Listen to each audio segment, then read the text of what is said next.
Sejak kecil, saya selalu takut naik gunung. Katanya, gunung itu angker lah, banyak penunggunya, dan siapapun yang tidak sopan bisa tersesat di sana. Setiap kali teman-temanku bercerita tentang pendakian, saya hanya bisa menggeleng. Dalam pikiranku, gunung itu tempat yang harus dijauhi, bukan didatangi.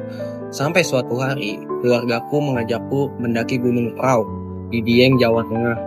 Awalnya, saya ragu, tapi setelah melihat keindahan Gunung Prau di TikTok, saya pun menjadi tertarik untuk pergi ke sana. Tantangannya bukan hanya soal fisik, tapi juga soal melawan rasa takut dan mitos yang saya percayai selama ini. Perjalanan dimulai pada malam hari. Saya pun mulai melewati trek Gunung Prau yang tidak bisa ditebak.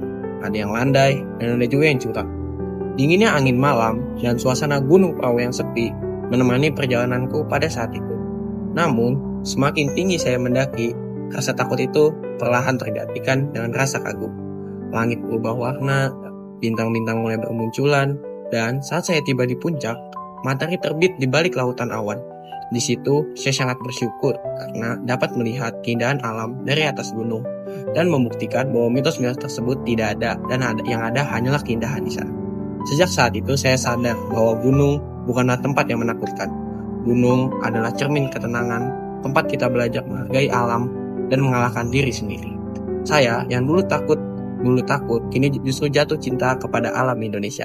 Karena ternyata Indonesia itu luas, indah, dan penuh cerita. Kita hanya perlu berani melangkah untuk melihatnya.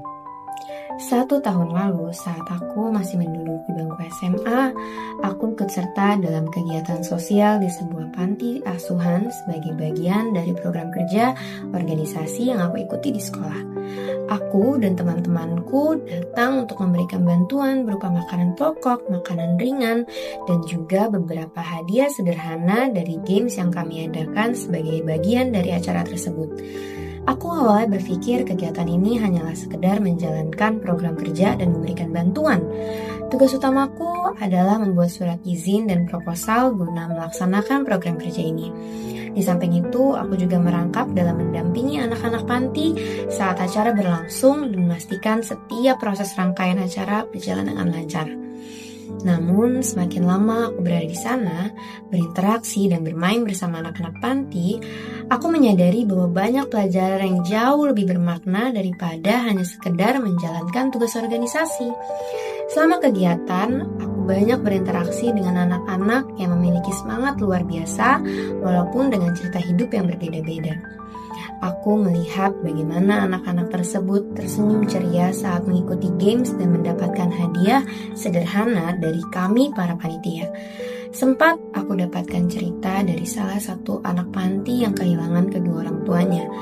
Tetapi mereka tetap dengan tulus menjalankan hidup walau dengan banyak keterbatasan.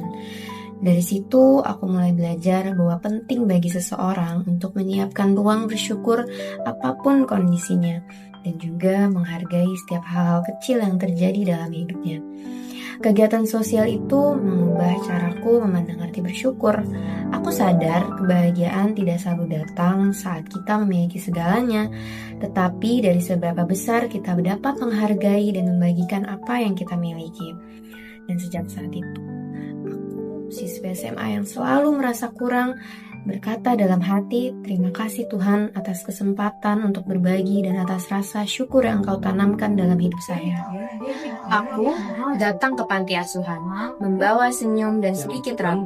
Kupikir aku yang memberi, tapi ternyata akulah yang belajar. Aku mendaki gunung pertamaku. Napas tak enak, kaki nyeri sebentar.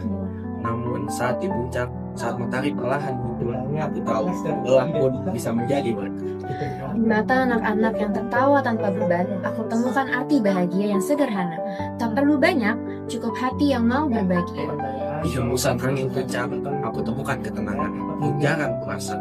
Tuhan begitu dekat, dan langit yang luas, dan udara yang murni. Kami belajar dari jalan kami masing-masing, tentang bersyukur, Tentang menghargai hal kecil, tentang Tuhan yang hadir di mana saja. di tawa anak-anak, Di dinginnya kabut gunung, langkah kami berbeda, tapi tujuannya sama, menemukan makna sederhana yang membuat hati jauh lebih bersyukur. Sekian, terima kasih.